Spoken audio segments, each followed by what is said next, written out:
Yo, I'm Mat4yo, and this is Chisel This.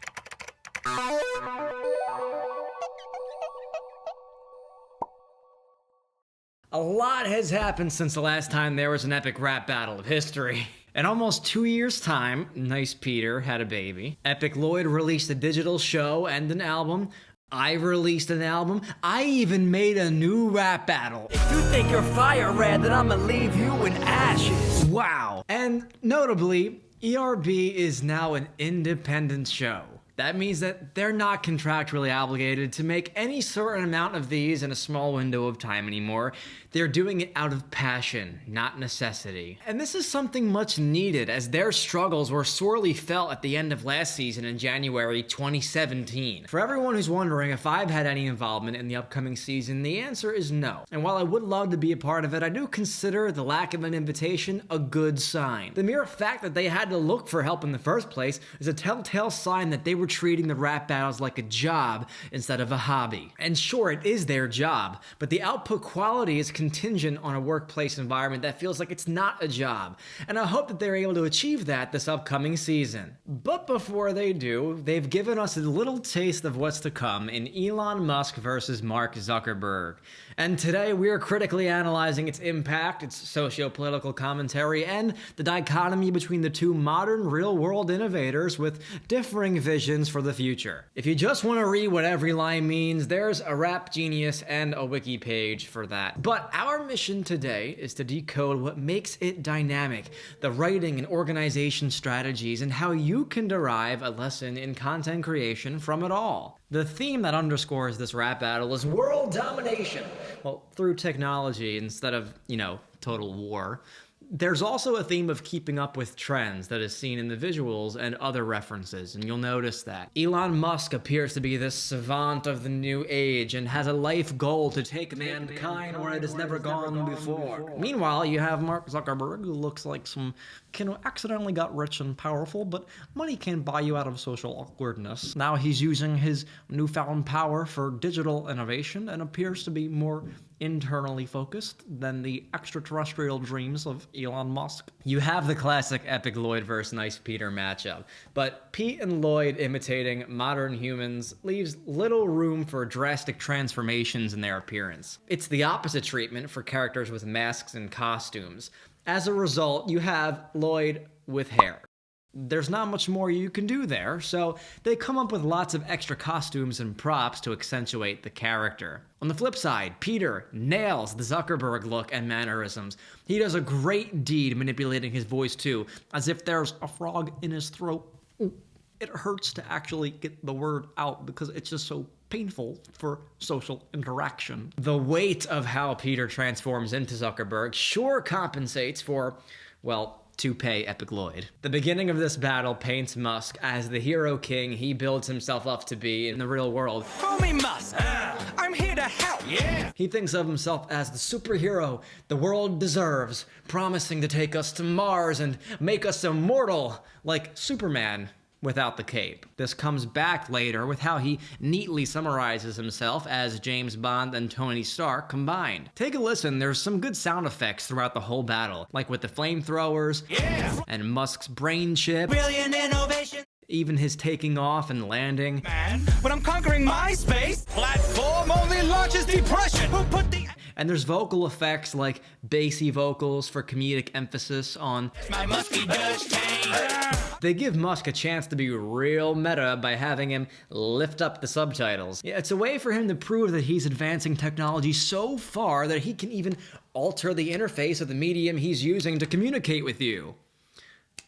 The next line here is a good lesson in how diction can influence the meaning of a sentence. Provide a place to discover your acts. Kind of racist. You may have heard this example before. I never said she stole my money. I never said she stole my money. I never said she stole my money. I never said she stole my money. Same sentence, just emphasizing different words. Translate that principle to how Lloyd says this line. You provide a place to discover your aunt's kinda racist. But when I first watched, I heard, you provide a place to discover your aunt's kinda racist. How is it racist to discover your aunt's online? Exactly. It's such a small intonation that influences how you hear a line. And I'm sure I'm not alone. Obviously, it's a very small detail, but if I were to redo it, I would have said, "You provide a place to discover your ants." Kinda racist. See how I held out ants that entire time to the point where when I finally get to that apostrophe S, it's already going directly into the next word. Since it goes directly into the next part of the sentence, I'm not implying that the sentence is finished with any sort of punctuation on the word ants. The way Lloyd says it, it kind of sounds like he's finishing the sentence. Provide a place to discover your ants. Take a look at your own work and check to see if you've ever done this before and see how you would take a different approach. It's funny how sometimes we write things and we don't expect people to interpret it any differently because the only thing that we're thinking of is the way that we're writing it. At the end of his first verse, Musk flosses to insinuate that he's been ahead of the trends way before Zuckerberg. In fact, way before the early 2000s when Zuckerberg allegedly stole someone else's idea, ergo being behind the trends. And I've been flossing since you double-crossed the Winklevoss twins! Notice how Winklevoss twins, as a punchline, demands a 4-syllable rhyme to precede it. It's such a distinct pronunciation, you want to have that emphasis with the compound rhyme. Naturally, such a specific rhyme for Winklevoss twins may not be able to fit within the world of the piece, so they keep the otherwise generic line sprinkle tossed in, and they append it to a much more relevant reference to Tony Stark and James Bond. I'm Tony Stark with a James Bond sprinkle toss in! This is a great technique for maintaining relevance with no expense paid to the rhyme scheme. Brilliant. Now, as soon as Zuck begins, we see an illustration of the painfully awkward social outcast that he's seen as in the public eye, specifically with the scene that he set when he was in court recently. Now, you expect to hear a response to all of the allegations that Musk made in the verse prior, but instead, Zuck begins with a highly nitpicked correction to the Star Trek reference that Musk made earlier, as if that's what made him the most mad, angry, and confused in all of Musk's verse, right? Was a lieutenant commander to start, but it's one of those catch-all moments where he renders all the prior disses ineffective, like they just bounced right off. Compare this to how Musk rebuttals Zuck's diss about smoking on a podcast. Don't smoking with Joe Rogan, don't slow motion my pace, man! Sure, it is a rebuttal, but by its nature, it's also a concession. It's good to have a mix of both in the rap battle, looking down from a creator's perspective, but within the world of these characters, Zuckerberg basically just throws out Musk's whole first verse, which is a good thing for him. The correction he makes isn't just a standalone line either. It's actually a bridge to the rest of the verse in the way that it introduces the org chart. I wouldn't expect you to understand an org chart. Which, by the way, here's a closer look at it. The top two are the COO and the CFO of Facebook. That shows us how the org chart works, and then we get into meme territory with Nick Cage, Success Kid, Ted Cruz, and Chuck Norris. I'm spitting fire like I'm hot sauce. The hot sauce line serves as a bit of proper pacing to get into the next part of the battle, as it slowly amps up from what it was at the very beginning, a very awkward and quiet flow. I don't think it serves much more purpose, however. I do think there was a better spitting fire joke to be made. Mark Zuckerberg could have said something like, "I'm spitting fire, but you're certainly not a flamethrower." Get it? The org chart falling down introduces the casually dressed Zuckerberg on a Facebook blue backdrop, which now grounds the viewer and becomes the main locale for his verse. We see both characters doing popular and, dare I say, Fortnite dances in the background to emphasize how it's their job to keep up with modern culture and almost to pander to the biggest audience that they can harness. Zuck plays right into the role of all-knowing social media god and almost personifies Facebook with the clever knowing what you think incorporated. Also, when he says that he doesn't blink, it looks like the only time he ever closes his eyes in the whole video is the sleeping reference in the second verse, so good little detail there. Next, Zuck uses Facebook's mechanics to construct a diss. I've been looking up your family to get started. My God! He primes you to think of Facebook when he says knowing what you think, Inc., and then says looking up your family. That's how you know that he's using his own platform to conduct the kind of research that will prompt a diss. It's like he's the global record keeper and he can learn your whole life in seconds. And then he drops what I think is the best line in the whole battle. Couldn't clean your daddy's laundry with apartheid. This line has three key components: laundry, apartheid, and Tide Pods. Not only does it lend itself to wordplay with apartheid pods, but Tide Pods retroactively changes the weight of the word laundry. See, when we first hear it, it sounds like he's talking about his dad's baggage, the skeletons in his closet from what he may have done in South Africa, the dirty laundry. But once we get to Tide Pods, it adds the double meaning of literal laundry. Not only that, but referencing Tide Pods gives credence to the theme I mentioned earlier of trend talking and how social media sometimes spreads these crazy ideas like the Tide Pod craze. Also, nice shout out to the community with the ERB wiki on the laptop screen. What's this? Oculus, Instagram, WhatsApp. I'm cleaning up like a wet nap. I drive around in a hatchback. Beep, beep. I like your story like Snapchat. The ghost line here is rather clever, with several references to the Snapchat mascot and also the term ghosting, which means to cut off communications with someone. However, I did kind of miss this on my first listen, just because how the words bleed into each other on this part. You see, when you're following this structure with 4 lines for the price of 2 bars, there's little room to begin and complete heavy sentences. It's just da-da-da-da-da-da. They understand this, and they write to fit the format with these little bursts of references, rapid fire, punctuated by a single word rhyme. Even though these 4 lines are non sequitur and could be arranged in any order, its purpose is to pace out the more impactful lines, gives you a second to breathe. It also depicts Zuckerberg rapping in the popular da-da-da-da-da-da-da-da-da. That's what I fondly refer to as Versace Syndrome. Versace, Versace, Versace. Oculus, Instagram, WhatsApp.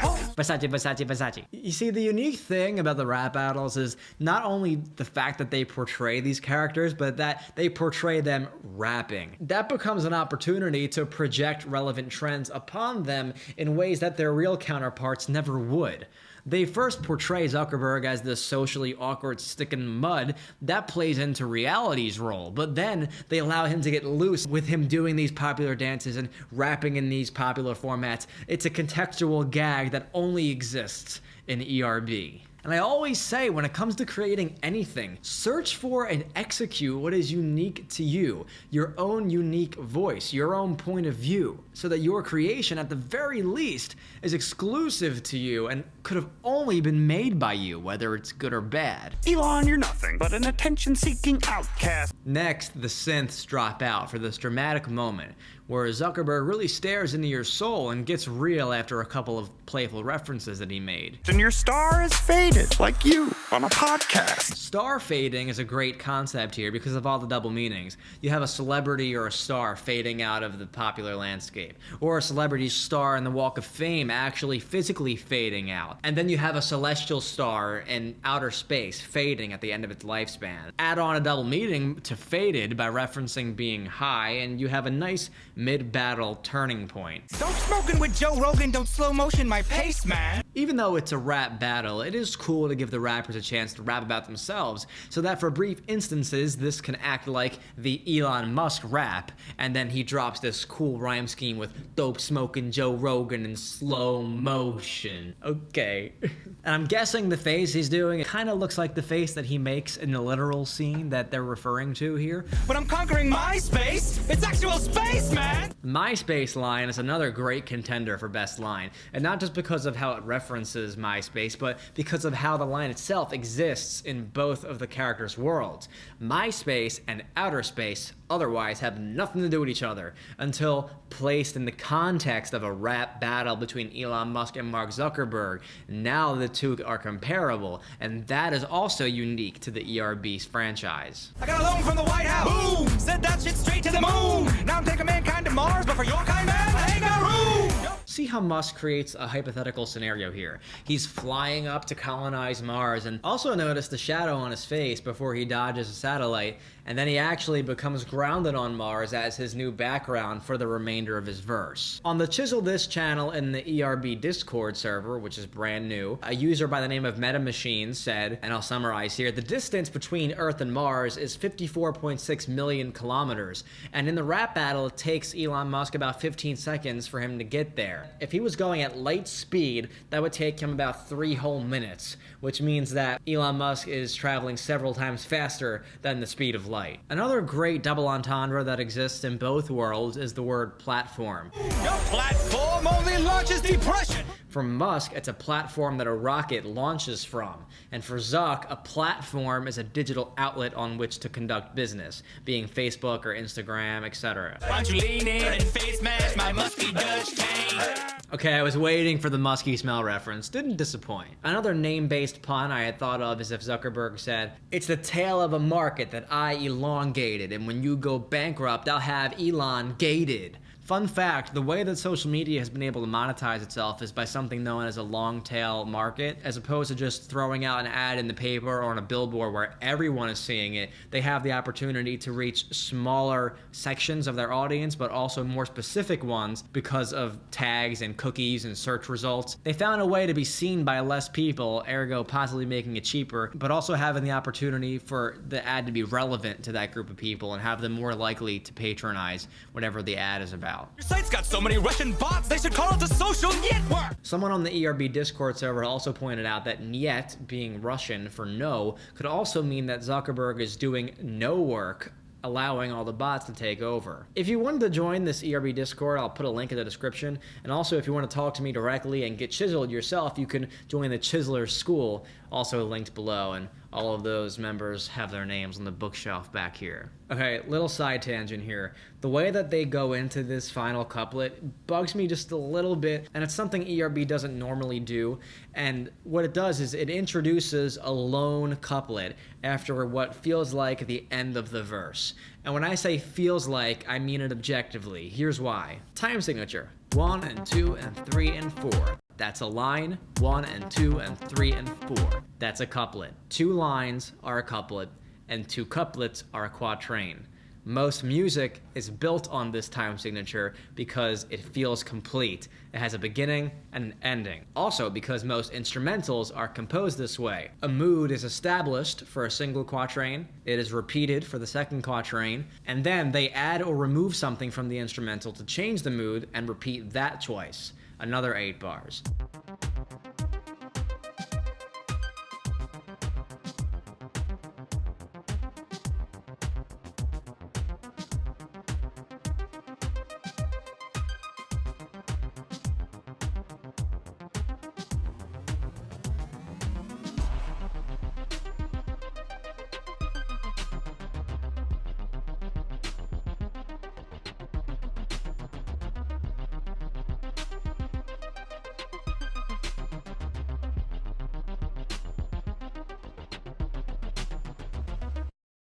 It's something new every 4 or 8 bars, and for the most part, this battle does that, except for this part. See, each verse except this one is a multiple of 4. In the beginning, Elon Musk does 8 bars, Zuckerberg does 12. Zuckerberg finishes with 8 bars, but before he does that, Musk does 10 bars. And by no means is it jarring, since it's at least a complete couplet, but it does feel like that part ended 2 bars too short. Meaning, once they started another quatrain, I felt like it needed 2 more bars. Something should have preceded what was the climactic couplet for Elon Musk's verse. ERB did a good job in covering up the fact that they began a new quatrain.